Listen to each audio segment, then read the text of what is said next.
একটা মেয়ে শ্বশুরবাড়িতে এসে ভালো বৌমা হওয়ার সার্টিফিকেটটা পাওয়া অতটাও মুখের কথা না, সহজ ব্যাপার না। চলো আজকে তোমার সঙ্গে কিছু গল্প করব, যেটা বাস্তবে কিন্তু একদমই সত্যি। তো চলো, তার আগে আমি ইন্ট্রোটা দিয়ে নিই। Hello friends, welcome back to my channel. আশা রাখছি আপনারা সকলে খুব ভালো আছেন আর সুস্থ আছেন। মিষ্টি পরিচয় চ্যানেলের আরও একটা নতুন ভিডিওতে আপনাদের সকলকে অনেক স্বাগত জানাই। তো আজকেও দেখো সকাল সকাল নতুন একটা দিন, নতুন একটা সকাল তোমাদের সঙ্গে নিয়ে ভিডিওটা শুরু করছি। আশা রাখছি আজকের ভিডিওটা শুনতে ভালো লাগবে। তো এখন বাজে সকাল 10টার মতো, আর এর আগে কিন্তু আমার পুজো হয়ে গেছে। বাবু বাবু বসেছে একটু পড়তে, ওকে পড়াচ্ছিলাম। এখন উঠে এসেছি রান্নাঘরে, টিফিন বানাবো। তো চলো তোমার সঙ্গে শেয়ার করি। ওই যে এখন বাজে বললাম 10টা মতো, আর এখন আমি টিফিন বানাচ্ছি। এখন কিন্তু অর্ধেক লোকের প্রায় খাওয়া হয়েই গেছে। তো এখন টিফিনটা বানাচ্ছি। আজকে টিফিনে বানাচ্ছি হচ্ছে বাটার দিয়ে পাউরুটি সেঁকে দেবো, তার সঙ্গে স্যুপ। রেডিমেড স্যুপ আমি কিনে নিয়ে এসেছিলাম, তো ওই স্যুপটাই হচ্ছে বানাবো আজকে। আর এদিকে পাউরুটি এখান থেকে নিয়েছি, সেই পাউরুটিগুলো সেঁকে দেবো আর একটু মাখনা ভাজবো। তো ছেলেকে পড়িয়ে উঠে তারপর প্রথমে সকালে উঠে স্নান পুজো সেরে বাসি কাজ সেরে তারপর ছেলেকে বসেছিলাম পড়াতে। ওকে পড়াতে বসলে তো 1-2 ঘন্টার কমে হবে না। তো 2 ঘন্টা তো আমার চাই, কারণ ও বসতে বসতে কিছুটা সময় লেট করবে। নিচ্ছি করছি এই সমস্ত বলতে বলতে কিন্তু অর্ধেকটা সময় পার হয়ে যায়। তো ওকে নিয়ে বসার পর এখন বাজে 10টা মতো, বানাচ্ছি টিফিন। অনেকটাই লেট হয়ে গেছে, আর ওদিকে কিন্তু তোমার দাদাভাই বাপি সবাই উঠে পড়েছে। তো ওরা আর কি টিফিন খাওয়ার জন্য বলছে। তো আমি ঝটপট করে এলাম টিফিন বানাতে। আর আজকে দিনটা শনিবার ছিল, কি বার টিফিন বানাবো, সেজন্য একটু মাখনা ভেজে নিচ্ছি, তার সঙ্গে স্যালাড এই সমস্ত কিছুই দেবো। তাড়াহুড়োর মধ্যে আর সেরকম কিছু একটা মাথায় আসছিল না। আর রুটি তো প্রত্যেক দিনই খাওয়া হয়, আর বাবু যেহেতু পাউরুটি আর স্যুপটা খেতে বেশি ভালো খায়, পছন্দ করে, সেজন্য এটাই বানিয়ে নিয়েছিলাম ঝটপট করে। আর আমি নিজের জন্য কিন্তু একটু মুড়ি মেখে নিয়ে নিয়েছিলাম, আজকে আর কিছু বানাইনি সেরকম। তো চলো, ওইদিকে কিন্তু আমি ওদের টিফিনটা রেডি করে দিয়েছি। এটা হচ্ছে আজকে সকালের আমাদের ব্রেকফাস্ট, তার সঙ্গে একটা কলাও কিন্তু দিয়েছি। ওই যে বললাম, ভালো বৌমা হওয়ার সার্টিফিকেট কিন্তু খুব সহজে কিন্তু পাওয়া যায় না, অন্তত শ্বশুর বাড়ি থেকে তো একদমই না।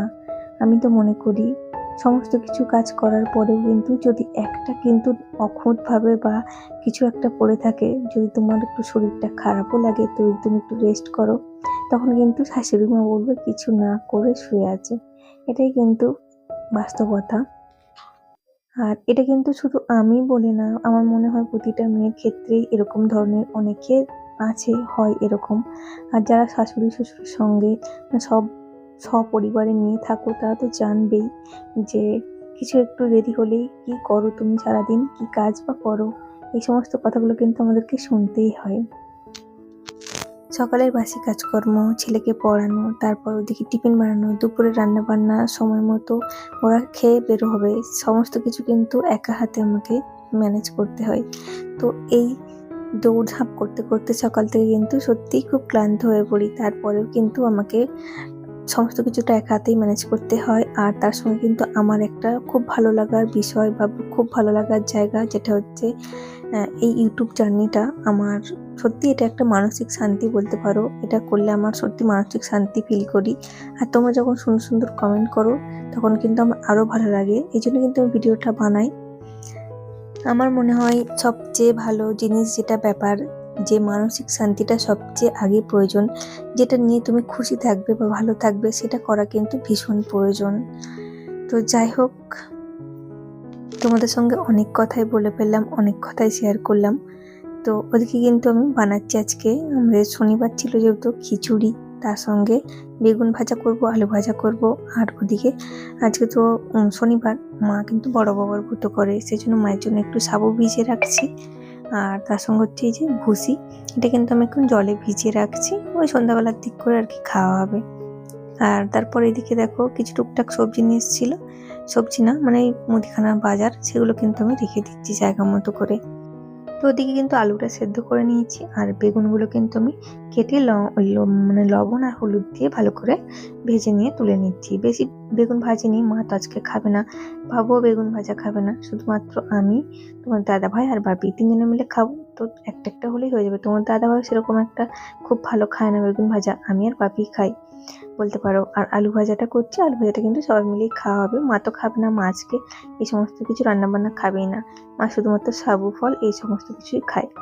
তো ওদিকে কিন্তু বেগুনটা ভাজা হয়ে গেছে, আর এদিকে কিন্তু আমি আলুগুলো দিয়ে দিচ্ছি ভাজার জন্য। আর তোমরা তো জানোই তোমাদের দাদাভাই প্রত্যেকটা দিন মানে আলু কাবলি নিয়ে যায় চানা মশলা করে। তো এই তার জন্য কিন্তু মশলাটা কালো জিরে রয়েছে, তার সঙ্গে অল্প একটু গোটা জিরে রয়েছে। তো এই দুটোকে মিক্স করে একটু ভেজে নিয়েছি, ভেজে এটার মধ্যে গুঁড়ো করে নিচ্ছি। আর এই যে শিলটা দেখতে পাচ্ছ, এই যে এটা কিন্তু আমি গুঁড়ো করার জন্যই বেশিরভাগ নিয়েছি। আর এতে কিন্তু প্রায় অল্প অল্প জিনিস কিন্তু ভালোই বেশ বাটা যাচ্ছে। আমি কিন্তু একটা তরকারি করলে আর শিলে বাটতে চাই না, আমি এতেই করে নিই। আর যখন অনেকটা বেশি মশলাপত্র হয় তখন কিন্তু আমি মিক্সিতে নিয়ে নিই। আর এদিকে দেখো, মা চলে গেছে ওদিকে বড় বাবার পুজো দিতে। বাবু কিন্তু খেয়ে নিয়েছে, আমি খাইনি। আমার একটু রিডিংয়ের কাজ ছিল, সমস্ত কাজ রান্নাবান্না শেষ করে ওদিকে বসে পড়ছিলাম খিচুড়ি আর তার সঙ্গে একটা আম কেটে নিয়েছিলাম। তো এই দিয়ে হচ্ছে আজকে আমার দুপুরের হচ্ছে লাঞ্চ হলো।